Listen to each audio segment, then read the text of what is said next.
चलिए आज हम लोग देखने जा रहे हैं इलेक्ट्रिक फ्लक्स।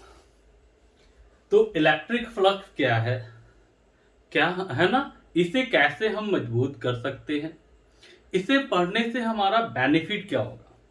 तो बाबू इलेक्ट्रिक फ्लक्स के जस्ट बाद हमें पढ़ना है गॉस लॉ।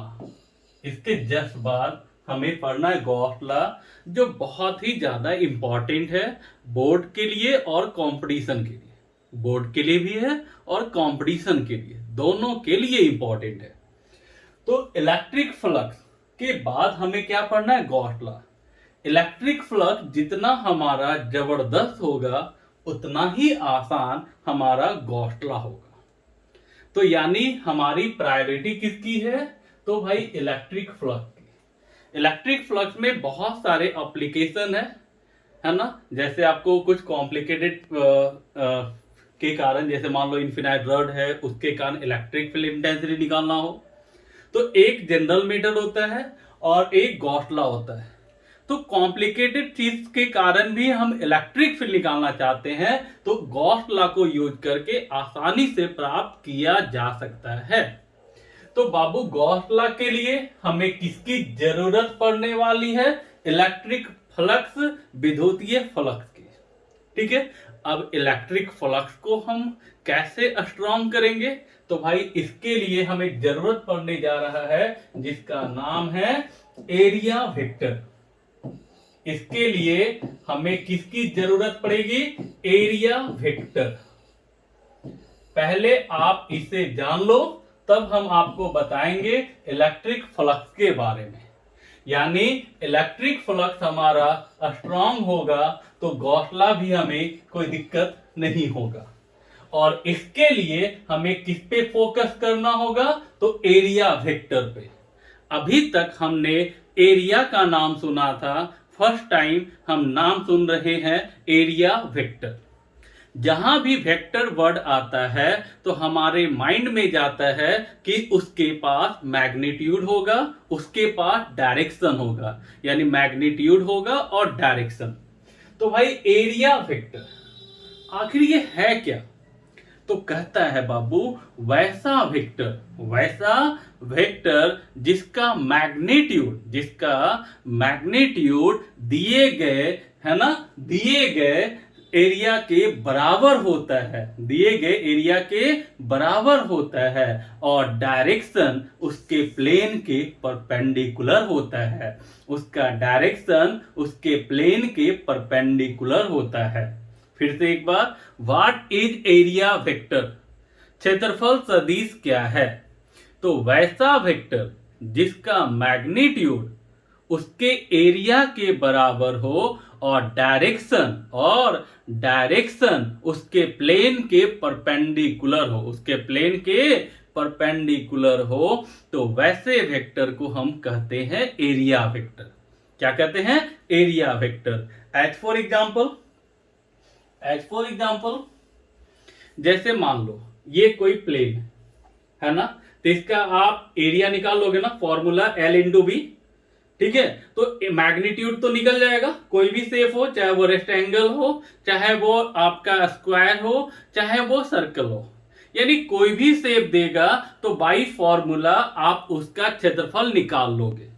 रही बात डायरेक्शन की, तो डायरेक्शन हमने क्या बोला कि इसका जो डायरेक्शन होता है उसके प्लेन के परपेंडिकुलर होता है। तो बाबू जैसे मान लो ये प्लेन है तो इसका जो डायरेक्शन होगा वो प्लेन के परपेंडिकुलर यानी अपवर्ड, और यहां देखो डाउनवर्ड।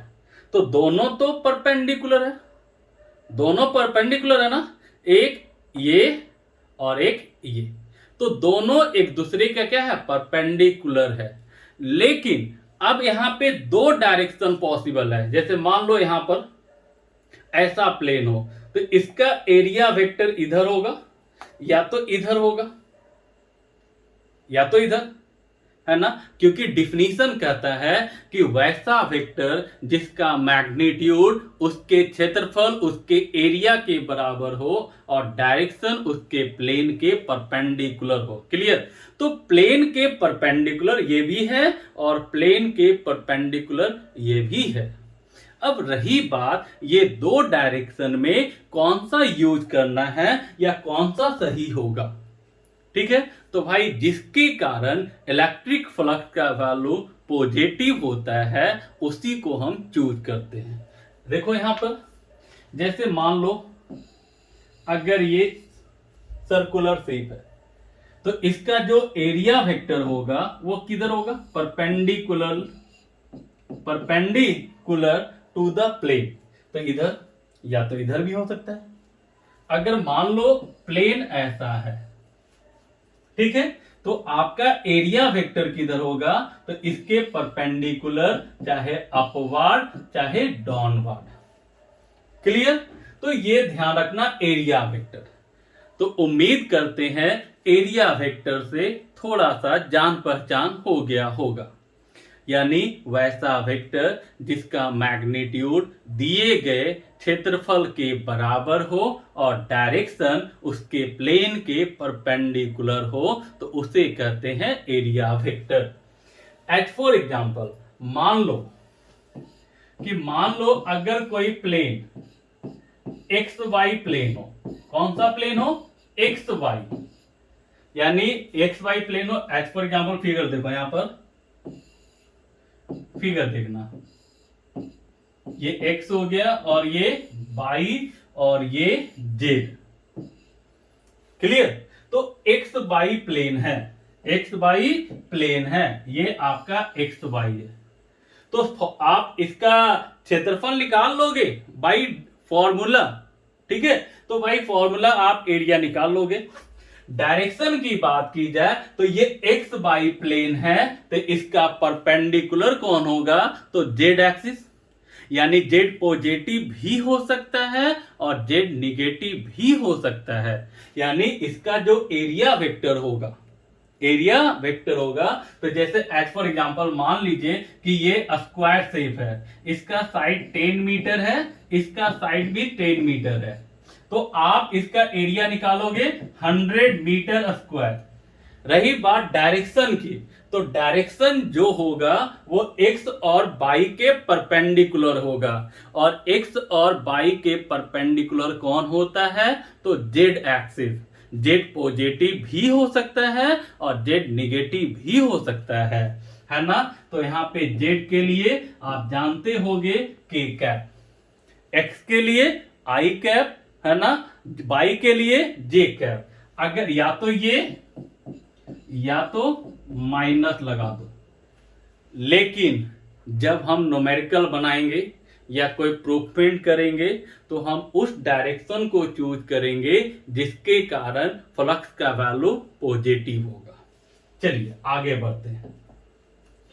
जैसे मान लो आप बताओ, चलो अब आप बताओ कि मान लो अगर आपका प्लेन बाईजेड प्लेन हो, आप बताओ कि अगर आपका बाईजेड प्लेन हो तो एरिया वेक्टर किधर होगा?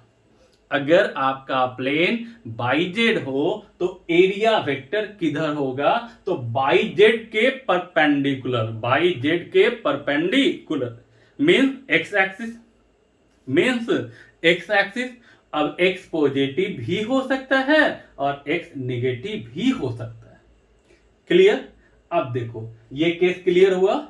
तो एरिया वेक्टर क्या है? तो वैसा वेक्टर जिसका मैग्नीट्यूड दिए गए क्षेत्रफल के बराबर हो और डायरेक्शन उसके प्लेन के परपेंडिकुलर हो, तो वैसे वेक्टर को हम कहते हैं एरिया वेक्टर। अब अगर कोई बच्चा कहे कि सर अगर प्लेन इस तरीके का हो, अगर प्लेन इस तरीके का हो तो क्या करेंगे? ठीक है, तो यहां देखो ये प्लेन इस तरीके से, जैसे देखो आपका प्लेन इस तरीके से झुका होगा तो इसका परपेंडिकुलर होगा ना, तो इसका परपेंडिकुलर, चलो ये हुआ एरिया वेक्टर। क्लियर। अब देखो ये परपेंडिकुलर है किसका, इसके प्लेन का। तो यहां मान लेते हैं कि ये हॉरिजेंटल के साथ, किसके साथ, हॉरिजेंटल के साथ ये थीटा कोण बना रहा है, हॉरिजेंटल के साथ थीटा कोण बना रहा है। तो ये थीटा कोण हुआ। तो यहां बताओ इसका कंपोनेंट तोड़ोगे तो कितना आएगा, तो इसका कंपोनेंट आएगा a cos थीटा और इधर आएगा a sin थीटा। क्या आएगा, a sin थीटा। आपको पता है ना, जिसके साथ एंगल बनता है उधर cos थीटा और उसके परपेंडिकुलर sin थीटा। तो बाबू ये a है ना और ये थीटा है, तो a cos थीटा और ये a sin थीटा। तो बाबू यहां देखो, इसके लिए अगर देखा जाए तो यहां देखो ये a cos थीटा, तो इसके लिए जो प्लेन होगा वो क्या होगा, इसके परपेंडिकुलर होगा, है ना। यानी ये आपका a cos थीटा के जो है एरिया वेक्टर, इसके लिए प्लेन इसके परपेंडिकुलर होना चाहिए। तो ये जो परपेंडिकुलर है इसका बताओ, ये इधर है ना, तो इसका परपेंडिकुलर कैसा प्लेन होगा, तो व्हाइट कलर का देखो वर्टिकल होना चाहिए, इस तरीके का। तभी तो a cos थीटा इस प्लेन के क्या है, परपेंडिकुलर। और यहां देखो दूसरा कंपोनेंट a sin थीटा, तो ये परपेंडिकुलर होगा कौन से प्लेन का, तो हॉरिजेंटल का। किसका, हॉरिजेंटल का।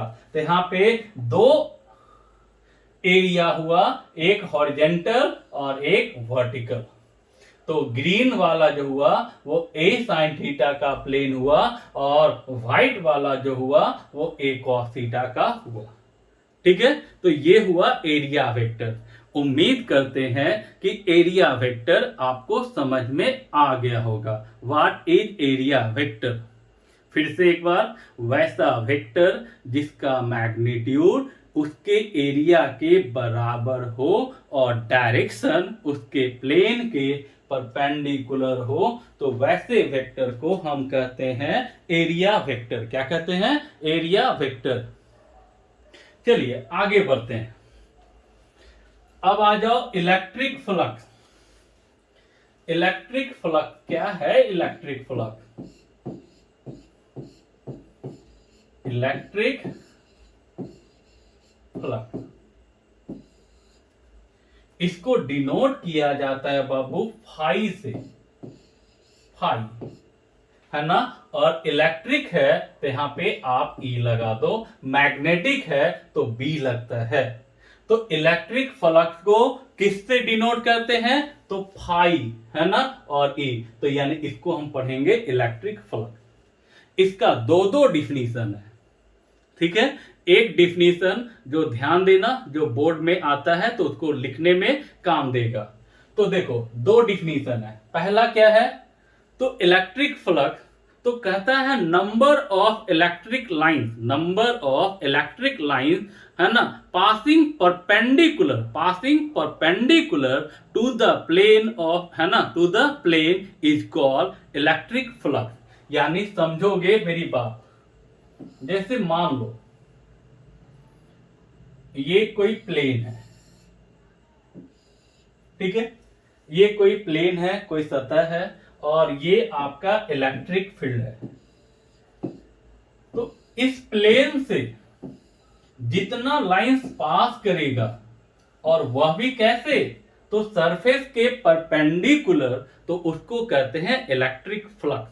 यानी number of electric line passing through, number of electric line passing through, है ना, सरफेस, यानी passing perpendicular to the surface is called electric flux. यानी किसी सरफेस से, किसी सतह से लंबवत जितनी रेखाएं, जितनी विद्युतीय बल रेखाएं पास करती है उसी की संख्या को हम कहते हैं electric flux.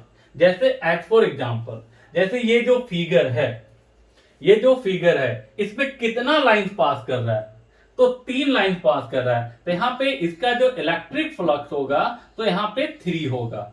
Number of line passing through given area is called electric flux. तो यहां देखो, तो 3 लाइन पास किया तो क्या होगा 3। अगर मान लो ऐसा फिगर है,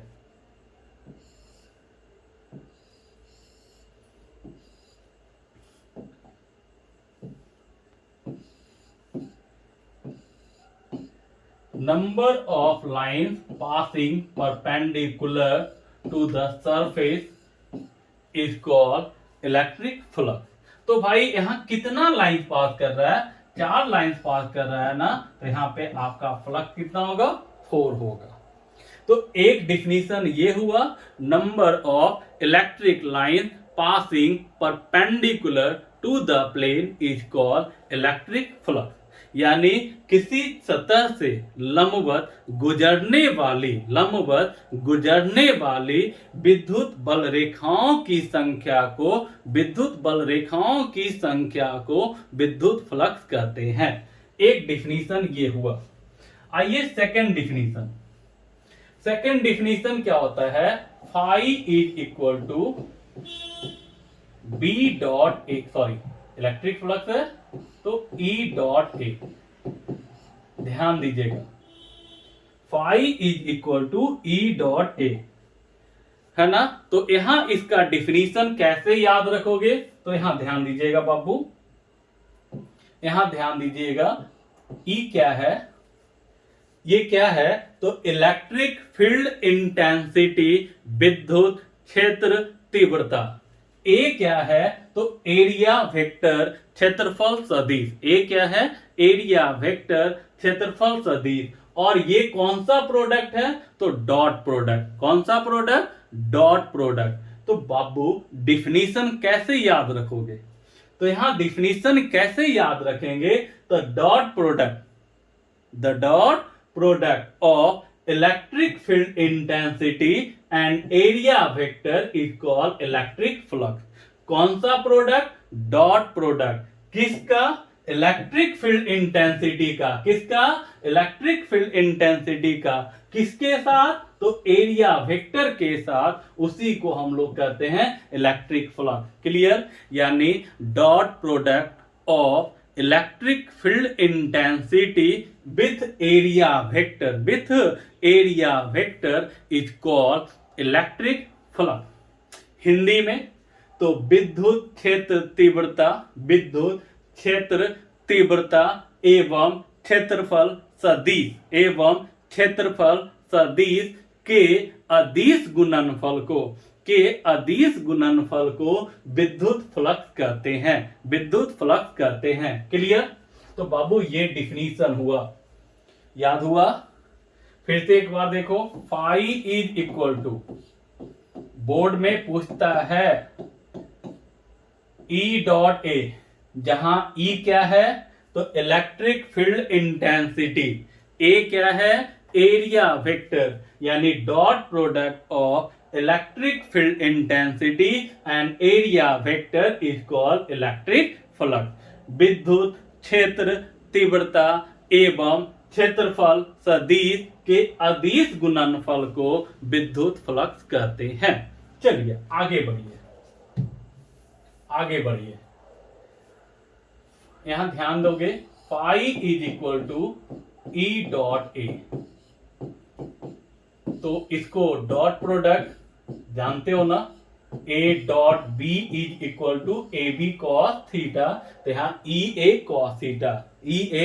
कॉस थीटा, जहां ई क्या है, इलेक्ट्रिक फील्ड इंटेंसिटी, ए क्या है, एरिया, और थीटा क्या है, तो एंगल, थीटा क्या है, angle between electric field intensity and area vector. Theta क्या है, ध्यान दीजिएगा, वेयर थीटा क्या है, तो electric field intensity and area vector. Clear. चलिए पहले आप यहां से मीनिंग क्लियर कीजिए। तो ई ए कॉस थीटा, जहां ई इलेक्ट्रिक फील्ड इंटेंसिटी, ए एरिया वेक्टर, और थीटा क्या है, आपका एंगल, किसके बीच, तो इलेक्ट्रिक फील्ड और एरिया वेक्टर के बीच, है ना। यहां ध्यान दो, तो इलेक्ट्रिक फ्लक्स कैसा क्वांटिटी हुआ, वेक्टर या स्केलर, जल्दी से बताओ। ये कौन सा क्वांटिटी होगा, वेक्टर या स्केलर? तो भाई ये स्केलर क्वांटिटी होगा। क्यों? क्योंकि डॉट प्रोडक्ट लगा। जहां भी डॉट प्रोडक्ट लगता है वो स्केलर वैल्यू देता है, यानी इलेक्ट्रिक फ्लक्स कैसा क्वांटिटी है? तो स्केलर क्वांटिटी है। कैसा क्वांटिटी है? तो स्केलर क्वांटिटी है। क्लियर? यहां देखो यूनिट, तो फाई का यूनिट इलेक्ट्रिक फील्ड याद है, न्यूटन पर कूलम। न्यूटन पर कूलम, एरिया मीटर स्क्वायर, यानी इसका यूनिट हुआ न्यूटन मीटर स्क्वायर पर कूलम। न्यूटन मीटर स्क्वायर पर कूलम। क्या हम इसको ऐसा लिख सकते हैं? ध्यान से देखना, newton meter into meter by coulomb, by coulomb. और देखो न्यूटन कूलम का मतलब होता है जूल। क्या होता है? जूल। तो जूल मीटर पर कूलम, जूल मीटर पर कूलम, है ना। और जूल पर कूलम को हम कहते हैं वोल्ट। क्या कहते हैं? वोल्ट। यानी एक यूनिट और हुआ वोल्ट मीटर, वोल्ट मीटर। तो यहां देखो कितना यूनिट हुआ बाबू? तो एक यूनिट ये हुआ, दूसरा यूनिट हो गया जूल मीटर पर कूलम, और तीसरा यूनिट हुआ वोल्ट मीटर, तीसरा हुआ वोल्ट मीटर। क्लियर? यानी कैसा क्वांटिटी है? तो स्केलर। इसका यूनिट क्या होगा? तो निकल गया। डायमेंशन की बात की जाए तो डायमेंशन कैसे निकलेगा? तो देखो फाई इज इक्वल टू कितना? E A cos theta. Electric field, electric field का, है ना, इलेक्ट्रिक फील्ड का निकालना है। तो इलेक्ट्रिक फील्ड होता है फोर्स पर यूनिट चार्ज, ये एरिया कॉस थीटा। चलो निकालो तो, फोर्स का M L T inverse 2, area का L square, cos theta dimensionless, cos theta dimensionless, charge का एटी, चार्ज का एटी। बाबू यहां गौर से देखो क्या होगा, यहां गौर से देखो क्या होगा। यहां पावर कितना? 1, यहां पावर 2, तो हो जाएगा M L Q T inverse. यहां देखो कितना है? 1, ऊपर जाएगा -1, पहले से कितना है? -2, तो -2 -1 -3, और ये कितना? A inverse. तो ये हो गया डायमेंशनल फॉर्मूला किसका? तो इलेक्ट्रिक फ्लक्स का। किसका? इलेक्ट्रिक फ्लक्स का। क्लियर? चलिए आगे बढ़ते हैं, आगे बढ़ते हैं। ठीक है, चलिए। इसके बाद ध्यान रखिएगा, इलेक्ट्रिक फ्लक्स किस पे डिपेंड करता है और किस पर डिपेंड नहीं करता है। तो बाबू ध्यान रखना, इलेक्ट्रिक फ्लक्स एरिया पर डिपेंड करता है, वो लेंथ और वॉल्यूम पर डिपेंड नहीं करता है। Electric flux depend upon area, depend upon area, it is independent from length and volume. यानी इलेक्ट्रिक फ्लक्स क्षेत्रफल पर निर्भर करता है, वह लंबाई और आयतन से स्वतंत्र होता है, यानी उस पर निर्भर नहीं करता है। चलिए नेक्स्ट पॉइंट। और देखो, जैसे मान लो ये तो प्लेन सरफेस की बात की है, अगर आ गया आपका क्लोज बॉडी, यानी 3D की बात की जाए, क्योंकि प्लेन में 2D होता है, अब स्फीयर आ जाए, आपका क्यूब आ जाए, तो वहां पे एरिया वेक्टर किधर लोगे? तो बाबू ध्यान रखिएगा उसमें, है ना। तो अगर बॉडी क्लोज है, अगर बॉडी क्लोज है, तो उसका जो एरिया वेक्टर लिया जाता है वो नॉर्मली, कैसे? नॉर्मली लंबवत, और किधर? तो आउटवर्ड, आउटवर्ड समझते हो ना, बाहर की ओर। किधर? Outward. As for example, as for example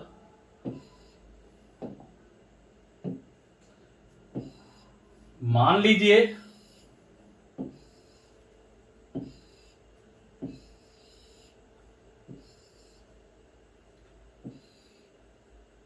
ये आपका क्यू है। तो यहां पे इसका जो एरिया वेक्टर होगा बाबू, इसका जो एरिया वेक्टर होगा वो नॉर्मली आउटवर्ड होगा। किधर होगा? नॉर्मली आउटवर्ड, यानी लंबवत होगा। और किधर होगा? तो बाहर की ओर होगा। किधर होगा? बाहर की ओर होगा। क्लियर? ये ध्यान रखिएगा। अगर बॉडी क्लोज हो तो एरिया वेक्टर का डायरेक्शन नॉर्मली आउटवर्ड होता है, यानी लंबवत होगा और बाहर की ओर होगा। जैसे मान लीजिए कोई स्फीयर है। क्या है? कोई स्फीयर है। ठीक है, तो इसका जो एरिया वेक्टर होगा बाबू वो क्या होगा? तो नॉर्मली आउटवर्ड, नॉर्मली आउटवर्ड, या यहां बोला जाता है रेडियली आउटवर्ड। तो नॉर्मल बोलो या रेडियस बोलो, रेडियस जो होता है वो परपेंडिकुलर होता है, मालूम है ना? तो ये ध्यान रखिएगा कि अगर बॉडी क्लोज है, अगर बॉडी क्लोज है तो एरिया वेक्टर का जो डायरेक्शन होता है वो नॉर्मली आउटवर्ड होता है। किधर होता है? नॉर्मली आउटवर्ड होता है। ठीक है, इसके साथ इलेक्ट्रिक फ्लक्स का थ्योरी समाप्त होता है। अब आते हैं कुछ न्यूमेरिकल पे। तो देखिए एक न्यूमेरिकल है, देखो ये न्यूमेरिकल है आपका, ध्यान से देखिए तो बन सकता है क्या? ये न्यूमेरिकल बन सकता है। In a region the intensity of electric field is given by, electric field दिया है ना? The electric flux through a surface, S का मान दिया है, इन द रीजन इज, यानी इलेक्ट्रिक फील्ड दे दिया, आपको एरिया दे दिया और आपसे पूछा है फ्लक्स। तो बाबू ई का मान कितना? तो ई का मान दिया है 2i plus 3j plus k, और एरिया जो दिया है वो आपका है 10i कैप। हम लोग अभी पढ़े हैं, ताजा ताजी अभी गर्म ही है, phi is equal to E dot A, phi is equal to E dot A. Clear? तो ई डॉट ए, ई कितना है? तो 2i plus 3j plus k dot 10i। याद है आपको डॉट प्रोडक्ट? तो डॉट प्रोडक्ट बताया गया होगा आपको कि आई वाले आई के साथ गुना होगा, जे वाले जे के साथ और के वाले के साथ। तो बाबू यहां पे गौर करो, 2i प्लस 3j प्लस के। क्लियर? और 10i इसको हम लिख सकते हैं 0j प्लस 0k। यस या नो? लिख सकते हो ना? और बताओ, आप जानते हो ना कि आई वाले आई के साथ, जे वाले जे के साथ और के वाले के साथ। तो आई का कॉफिशिएंट गुणांक कितना है? 2। यहां कितना है? 10। तो 2 गुना 10 कितना होगा? 20। यहां देखो 3 इंटू 0 0, यहां देखो 1 इंटू 0 0, यानी आपका फाइनल आंसर होगा 20। और यूनिट तो पता ही है, न्यूटन मीटर स्क्वायर पर कूलम। यहां तक किसी को डाउट है तो बताइए, यहां तक किसी को डाउट है तो बताइए, किसी को डाउट है? क्लियर? तो ये डॉट प्रोडक्ट था बाबू, कि डॉट प्रोडक्ट में आपको बताया गया था कि आई वाले आई के साथ गुना होता है, जे वाले जे के साथ और के वाले के साथ। चलिए आगे बढ़िए।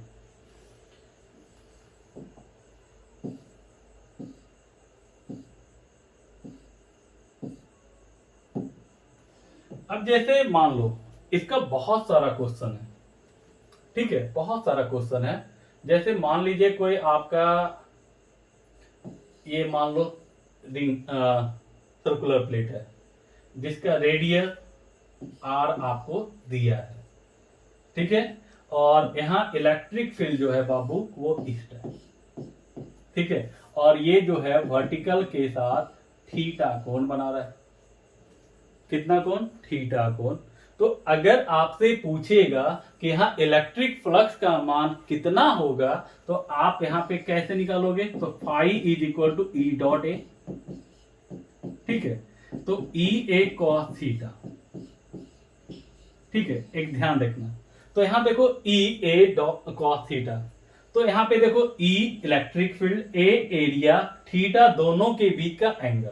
तो यहां देखो ये जो डॉट डॉट वाला व्हाइट है वो क्या है? तो एरिया वेक्टर है, प्लेन के परपेंडिकुलर, ठीक है। तो एरिया, तो यहां एरिया कितना होगा? तो सर्कुलर शेप है ना, तो एरिया हो जाएगा pi R square. Electric field कितना? ई, और cos थीटा, तो थीटा क्या होता है? दोनों के बीच का एंगल, दोनों के बीच का एंगल। तो दोनों के बीच का एंगल कितना है? तो थीटा। तो यानी आपका आंसर हो जाएगा pi R square E into cos theta. Clear? चलिए, क्लियर है? अब आगे बढ़िए, अब आगे बढ़िए। अब क्या कहता है कि मान लीजिए ये क्वेश्चन एनसीईआरटी बुक में है, ध्यान दीजिएगा।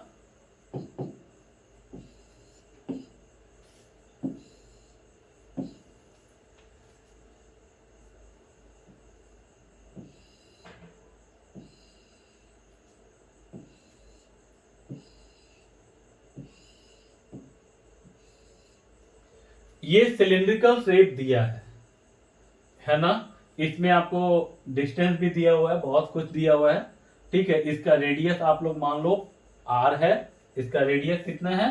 तो आर है रेडियस, ठीक है। लेंथ आपका एल है। तो और इलेक्ट्रिक फील्ड का जो डायरेक्शन है वो मान लीजिए कि इधर एक्स एक्सिस की ओर है। क्लियर? तो आपसे पूछता है कि इसके थ्रू फ्लक्स का मान कितना होगा, फ्लक्स का मान कितना होगा, ठीक है। तो यहां फ्लक्स का वैल्यू निकालना है, तो अभी तो निकालना पड़ेगा, लेकिन जैसे ही आप गॉस लॉ पढ़ लोगे तो यहां निकालने की जरूरत नहीं है। इसका फ्लक्स का वैल्यू जीरो होगा, फ्लक्स का वैल्यू क्या होगा? जीरो होगा। चलिए हम आपको सिखाते हैं, यहां पे ध्यान दीजिएगा। चलो, जैसे मान लीजिए एज फॉर एग्जाम्पल कि मान लीजिए ये आपका सिलिंड्रिकल शेप है, ठीक है। तो इसका एक सरफेस ये हुआ सर्कुलर होगा ना, इसी ढंग से यहां पे मान लो ये सर्कुलर शेप है और ये आपका कर्व सरफेस है, ठीक है। तो हमने बताया था कि अगर बॉडी क्लोज हो तो उसका जो एरिया वेक्टर होता है वो किधर होता है? तो नॉर्मली आउटवर्ड। तो बाबू यहां पे तीन सरफेस है, एक ये और एक ये सरफेस, तीन सरफेस है। यानी टोटल फ्लक्स निकालना है तो हमें तीनों के कारण फ्लक्स निकालना होगा और उसके बाद सीधे जोड़ना है। अब सीधे क्यों जोड़ेंगे? अलजेब्रिक सम क्यों करेंगे? क्योंकि फ्लक्स जो है वो स्केलर क्वांटिटी है। कैसा क्वांटिटी है? स्केलर। तो बाबू यहां गौर करो कि इसका एरिया वेक्टर किधर होगा? इधर होगा, होगा ना। इसके लिए किधर होगा? इधर होगा आउटवर्ड, और इसके लिए किधर होगा? इधर होगा एरिया वेक्टर। क्लियर? तो भाई यहां पे तीन सरफेस है, तो इसको मान लो 1, इस सरफेस को मान लो 2 और इसको मान लो 3। क्या मानोगे? 1 2 3। यानी हमारे पास कितना सरफेस है? तीन सरफेस है, 1 2 और 3। अब मेरा काम है कि तीनों के कारण इलेक्ट्रिक फ्लक्स निकालना और उसको सीधे जोड़ देना अलजेब्रिक सम। तो देखो फाई 1, भाई ध्यान देना, फाई 1 इलेक्ट्रिक फ्लक्स बताया था ना, E dot A cos theta. तो भाई इसके लिए हाँ ध्यान रखना, एरिया वेक्टर इधर है ना, इलेक्ट्रिक फील्ड किधर है? राइटवर्ड है, और दोनों एक दूसरे का पैरेलल है। अब जब दोनों एक दूसरे का पैरेलल है, दोनों एक दूसरे की ओर है, तो दोनों के बीच का कोण 0 डिग्री होगा। यानी यहां पे होगा E A cos 0, है ना। यहां देखो एरिया तो सर्कुलर है, तो पाई आर स्क्वायर, कॉस 0 का मान 1, यानी हो गया pi R square into E. Five R square into E, ये हो गया 5 1, है ना। अब देखो 2 के कारण निकालो, तो यहां पे देखो ये किधर है, जैसे देखो एग्जांपल समझिएगा यहां पर,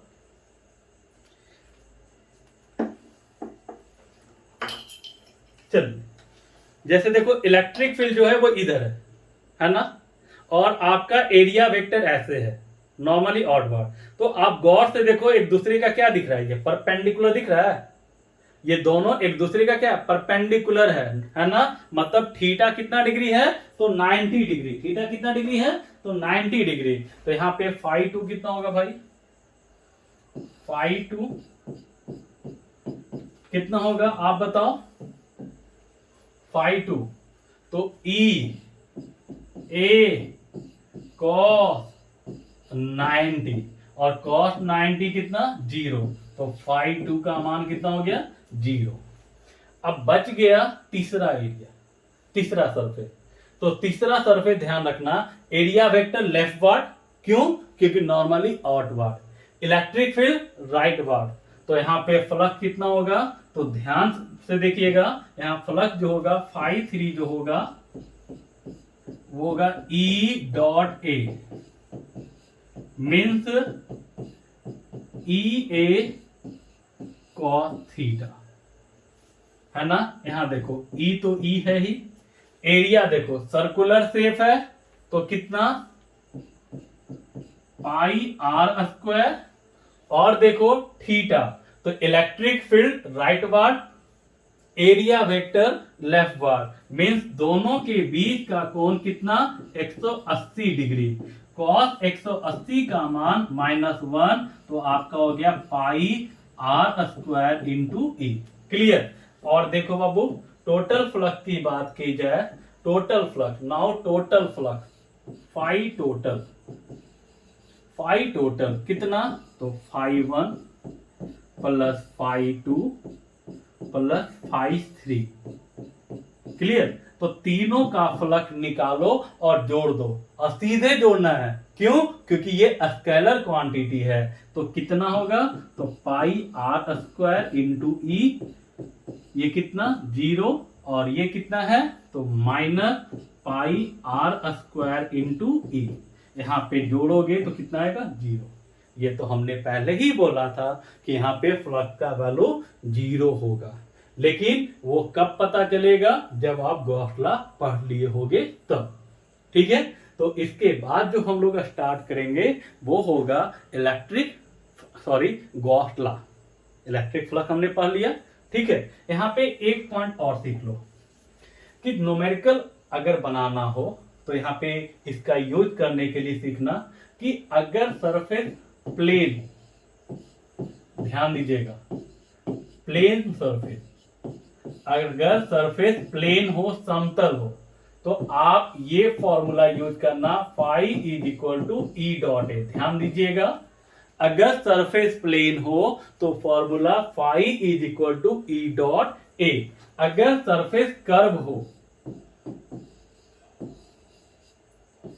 कर्व सरफेस, गोलीय सतह, ऐसा नहीं है कि इसका यूज गोलीय सतह के लिए ही करेंगे, इसका यूज जो होता है वो हम कहीं भी कर सकते हैं। ठीक है। तो phi is equal to integration of E dot d A. ध्यान दीजिएगा phi is equal to integration of E dot d A. तो ये फॉर्मूला, लेकिन इसका यूज जनरली हम कहां करेंगे, जब सरफेस क्या हो, कर्व हो, है ना। अगर सरफेस प्लेन हो तो हम इसका यूज करेंगे और क्वेश्चन को हम बना सकते हैं इसके यूज से। ठीक है। इसके साथ इलेक्ट्रिक फ्लक्स समाप्त होता है। नेक्स्ट वीडियो में हम मिलेंगे गॉस लॉ के साथ। ओके, आज का क्लास इतना ही।